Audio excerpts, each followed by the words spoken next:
Sudah 29:40 menit.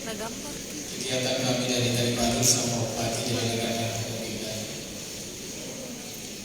Salam sejahtera untuk kita semua. Salam Om Swastiastu. Dan saya mati Pak. Ada di Kabupaten Luwu.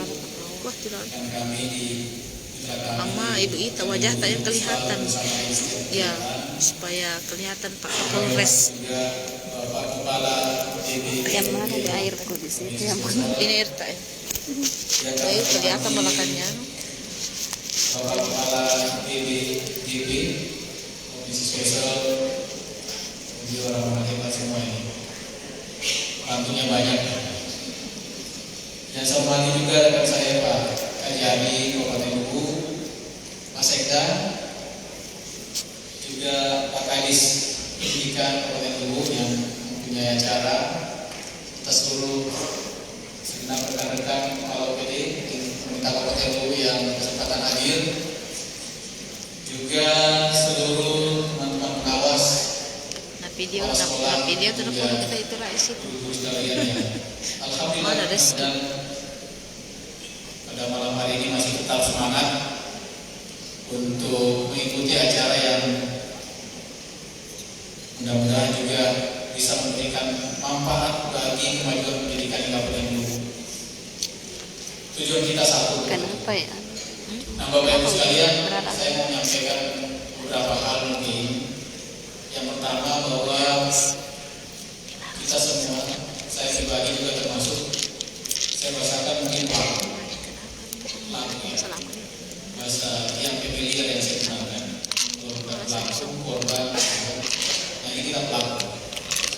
Saya pribadi pernah menjadi siswa. Kita pernah menjadi siswa. Dan saat ini kita semua menjadi paling tidak sebagai orang tua dan juga sekaligus pendidik bagi putra-putri kita. Sehingga pada dasarnya saya katakan bahwa kita adalah pelaku. Kita mengalami semua itu. Kita tahu apa yang kita inginkan ketika kita menjadi siswa. Nah, karenanya kita harusnya juga bisa tahu bagaimana harus berbuat ketika kita menjadi seorang tenaga pendidik, seorang pengajar, seorang guru, seorang orang tua. Memang banyak yang mungkin masih tidak berkesesuaian, banyak kekurangan, kita sadari itu.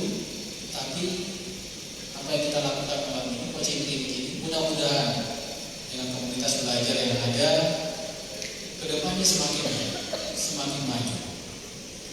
Nah, Bapak Ibu sekalian, yang ingin saya sampaikan pertama adalah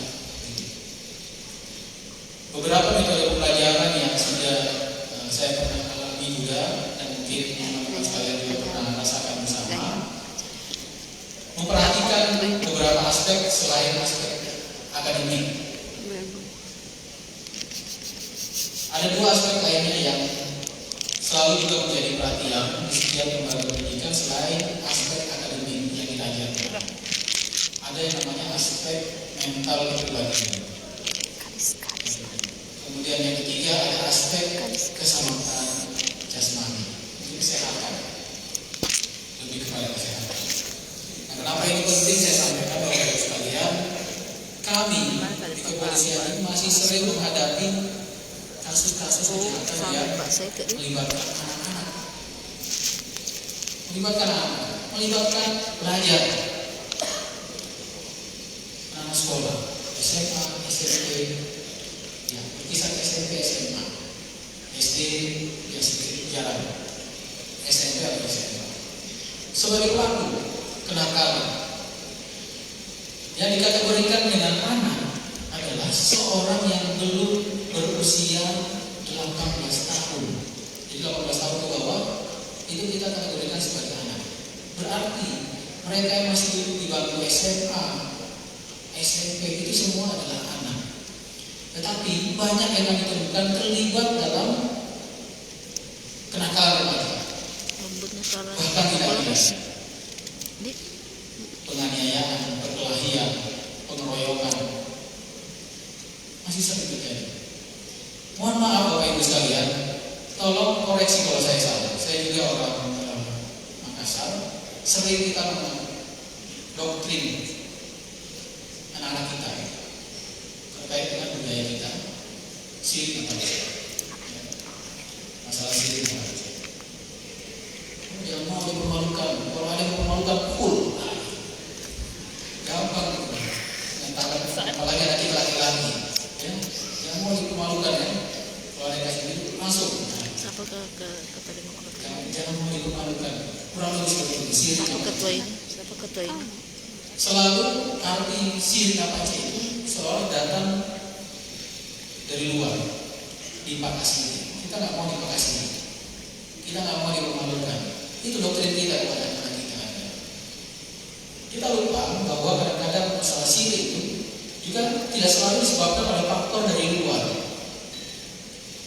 Faktor penyebabnya justru bahkan banyak dari diri kita sendiri. Kita yang menyebabkan, kemudian kita menjadi malu sendiri. Jangan selalu mencari stabilitas atau menyenangkan orang lain. Hanya enceng partai. Akhirnya kita bereaksi, reaktif terhadap segala sesuatunya yang justru lebih membuat kita malu. Nah, Bapak Ibu sekalian, yang ingin kami tekankan, kami titipkan anak-anak kita di sekolah, tolong juga diperhatikan bagaimana faktor mental pribadi selain faktor akademik. Anak-anak yang terlibat kejahatan ini atau penangkapan remaja yang kita bahasakan secara ini, belum tentu anak-anak yang terbelakang dalam hal akademik. Bisa saja mereka sangat pandai, ranking di kelasnya, tetapi tidak ada penyeimbang, informasi yang berimbang terkait dengan bagaimana seharusnya kita bersikap, beretika, berperilaku, bergaul, sehingga tidak melanggar norma budaya atau bahkan hukum. Jadi berat tugas kita itu. Kita semua orang tua, guru harus betul-betul mau memberikan contoh yang normatif. Contoh kecil yang misalnya ketika kita melarang anak-anak kita untuk merokok, nggak mungkin kan kita merokok di hadapan mereka. Nggak mungkin kan kita bilang misalnya, wah kamu kan masih kecil, bapak sudah dewasa, bapak sudah boleh merokok, nggak boleh. Paling tidak kita berikan contoh, kita sendiri juga tidak merokok. Jangan buang sampah sembarangan. Nggak mungkin kita sendiri terus kita bilang kepada anak didik kita, kamu kan masih kecil, kamu nggak boleh buang sampah sembarangan. Kalau bapak sudah boleh, nggak mungkin seperti itu. Jadi beratnya tugas kita untuk memberikan betul-betul contoh yang ideal. Nah selain itu mungkin terkait dengan masalah keselamatan jasmani. Nah, ini penyeimbang supaya anak-anak kita dalam menempuh pendidikannya dia dalam kondisi yang betul-betul sehat agar tidak berpengaruh terhadap daya serap dia terhadap seluruh pelajaran yang kita berikan. Itu yang pertama. Yang kedua, Bapak Ibu, yang ingin kami sampaikan bahwa kita semua sebagai guru, pengawas, kepala sekolah tidak terlepas dari faktor pribadi kita semua. Saya sering dengan keluarga sebelum berangkat kerja, saya nitip selain berdoa gitu. Saya selalu nitip jaga mood. Kode gitu misalnya kalau masalah jaga mood. Mood itu berpengaruh terhadap bagaimana entertain kita. Gitu ya Pak. Bagaimana berpenampilan kepada anak-anak didik kita. Kalau moodnya berantakan sudah jelek, nanti takutnya masuk kelas kita biasanya kepada anak didik. Nah, oleh karena itu gambarannya kita sebagai pribadi kita memiliki kehidupan pribadi, tapi di samping itu juga di waktu yang bersamaan kita memiliki juga namanya kehidupan sosial. Di waktu yang bersamaan juga memiliki kehidupan kita kehidupan profesional kita sebagai seorang tenaga pendidik. Dan juga di waktu yang bersamaan beririskan juga kehidupan kita sebagai keluarga. Jadi di situ ada, ini sering juga saya sampaikan ke anggota saya. Anggota saya, kita di kepolisian ini kan menghadapi atau menangani masalah yang ada di masyarakat. Sering masyarakat akan lapor membawa persoalan mereka terkait apapun juga. Nah, kami mau menghadapi, mau menangani permasalahan yang dihadapi oleh masyarakat. Saya bilang jangan sampai kita sendiri justru punya masalah pribadi. Bagaimana kita mau menyelesaikan masalah yang dihadapi oleh masyarakat? Sementara kita sekali dijawab langsung benar begini. Oh ya tahu kerja kita punya namanya personal. Ini kerja sambil yang dipengaruhi, yang beririsan kemudian bagaimana family life kita, bagaimana professional life kita, dan bagaimana social life kita, lingkungan kita, semua itu mempengaruhi penyelesaian personal life kita. Bapak Ibu sekalian harus menjaga itu semua supaya moodnya bagus, menjaga bagaimana pribadinya dari dalam, bagaimana sosialnya, lingkungan sekitarnya, tetangga, bagaimana lingkungan kerjanya, kemudian yang terakhir bagaimana keluarganya.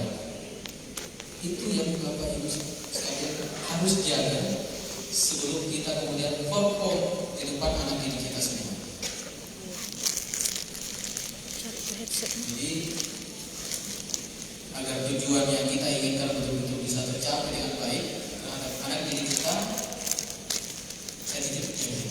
Karena besar harapan orang tua siswa pasti menginginkan anak-anaknya bisa berhasil, sukses melalui sekolah di mana mereka titipkan anak-anak. Kadang-kadang orang tua melihat hanya nama sekolah ini, sekolah ini bagus, dia banyak alumninya yang sukses, dia tidak tahu siapa gurunya di dalam. Bapak Ibu sekalian, ya sebenarnya menjadi penting bukan nama sekolahnya, bukan besarnya nama sekolahnya, tapi Bapak Ibu sekalian yang mengawaki di dalam sekolah itu. Rasanya banyak yang ingin saya sampaikan, tapi karena waktu juga dan rasanya mungkin masih sore, tapi ternyata sudah tidak terasa. Kalau kami mungkin mobile yang berupati dari pagi sampai malam ini tidak terasa, tapi Bapak Ibu sekalian saya rasa tadi dari tadi sudah nungguin di sini. Oleh karena itu mungkin itu yang dapat saya sampaikan. Mudah-mudahan kurang lebihnya ya kalau ada yang salah saya juga mohon maaf. Pakai santara gitu, kok pakai tongsis itu kan nggak tahu di enggak sih, tidak ada bunda tuh yang kau jadikan tongsis setiap goyang. Terima kasih untuk waktunya.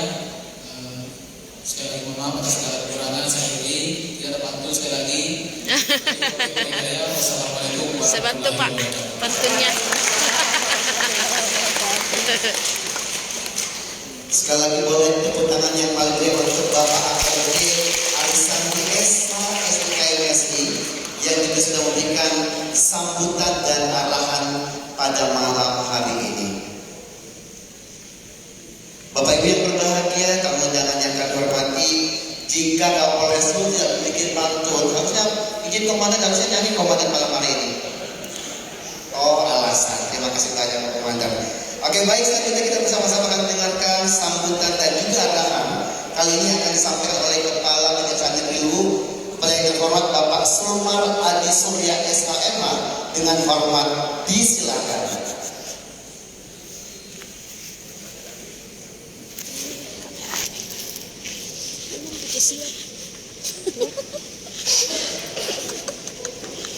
Nah foto kita belum baru mau balik. Sudah ada suara dari pantun Selia waktu jam 9.56. Iya sih. Bismillahirrahmanirrahim. Assalamualaikum warahmatullahi wabarakatuh. Waalaikumsalam warahmatullahi Malam salam sejahtera untuk kita sekalian. Om Swastiastu, Namo Buddhaya, salam kebajikan, rahayu. Yang terhormat, yang kami banggakan, Pejabat Bupati Luwu, Bapak Trandes Saleh Messi. Yang kami hormati rekan-rekan Forkopimda, hadir Bapak Kapolres. Yang kami hormati Bapak Sekretaris Daerah Kabupaten Luwu.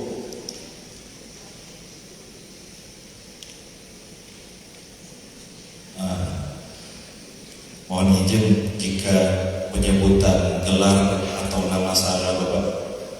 Yang kami hormati Kepala Balai Besar Guru Penggerak Bapak Dr. Arman MPD. Mohon maaf Pak apabila nama dengan penyebutan gelar salah. Kemudian Kepala Balai Besar Penjamin Mutu Pendidikan Bapak Imran Eskom MT. Kalau salah mohon maaf Pak. Yang saya hormati juga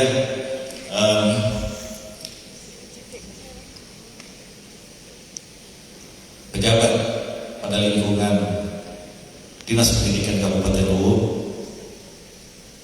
Bapak dan Ibu guru hadirin yang sempat hadir, Ibu dan Bapak Kepala Sekolah. Puji syukur kehadirat Allah Subhanahu wa taala, kita dapat masih dengan sikap sempurna yang agak sedikit. Sudah jam 10 memang tahu ya. Dan saya juga ke bagian yang terakhir, jadi saya tidak perlu berlama-lama, pointernya saja. Peningkatan coaching klinik. Biasanya dalam pelatihan ini saya hanya pointer-pointernya saja. Mohon dikoreksi jika ada kesalahan. Yang pertama, ada beberapa aspek terkait untuk pelatihan peningkatan mutu. Saya menganggap ini sebagai pelatihan peningkatan mutu juga. Yang pertama terkait di bidang pendidikan, memahami kompleksitas permasalahan guru, khususnya yang menyangkut kebijakan terkait pendidikan guru, rekrutmen, jenjang karir pendidikan guru sendiri. Yang kedua, mendiskusikan pengelolaan evaluasi kinerja guru yang lebih optimal sebagai upaya untuk meningkatkan kompetensi guru yang berdampak juga pada capaian belajar murid. Kemudian yang berikutnya, mendiskusikan berkoordinasi dengan pemerintah daerah dalam kontribusi peningkatan kualitas guru, mendukung guru dalam menjalankan kebijakan dari pemerintah pusat dan daerah, memastikan ketersediaan guru yang berkualitas sampai ke daerah-daerah terpencil. Kemudian mendiskusikan praktek baik atau inovasi kebijaksanaan pendidikan, kebijakan pendidikan di daerah yang dilakukan oleh pemerintah daerah maupun lembaga non-pemerintah yang berorientasi pada peningkatan akses dan kualitas mutu pendidikan. Yang kelima, saya tidak menyebut terkait program-program pengelolaan yang bersumber dari anggaran baik itu APBD dan APBN. Memang sudah beberapa contoh terkait dana bos, DAK, dan kebijakannya ada biasa kepada kepala sekolah sebagai pengelola. Nah, ini bisa menimbulkan, saya pernah mungkin tidak hadir di sini, saya tidak bisa menyebut, ada beberapa kepala bidang di satu dinas yang berbeda, dia punya pandangan terhadap satu aturan. Ini contoh kecil saja terkait bagaimana supaya pemilihan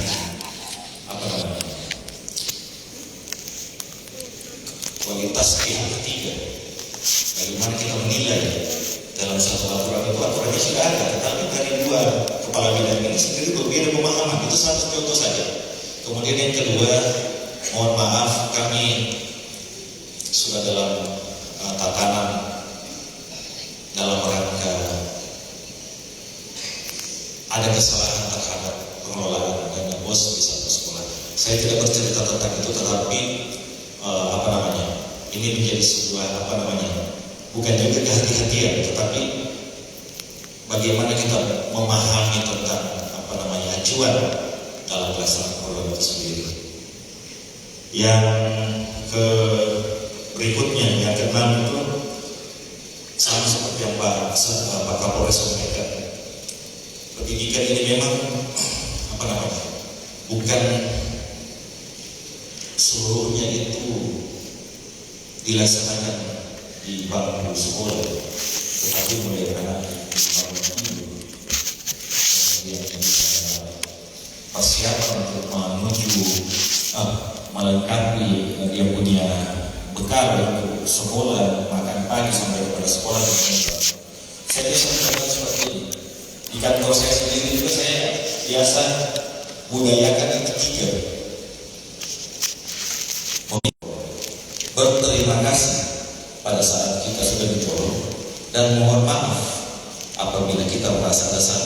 Ini yang kita sering saya selalu bersama dengan Pak Kapolres, kita adakan pendekatan secara ini sarana pendidikan di bangku sekolah itu bentuk dukungan, tetapi jika mental rusak, saya rasa mungkin sarana pendidikan apapun tidak bisa.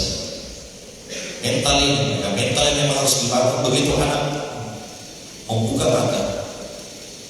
Saya budayakan ini lagi. Ini bukan bilang saya mencontohkan itu hal-hal kecil saja. Saya budayakan itu hari libur Sabtu Minggu. Berjam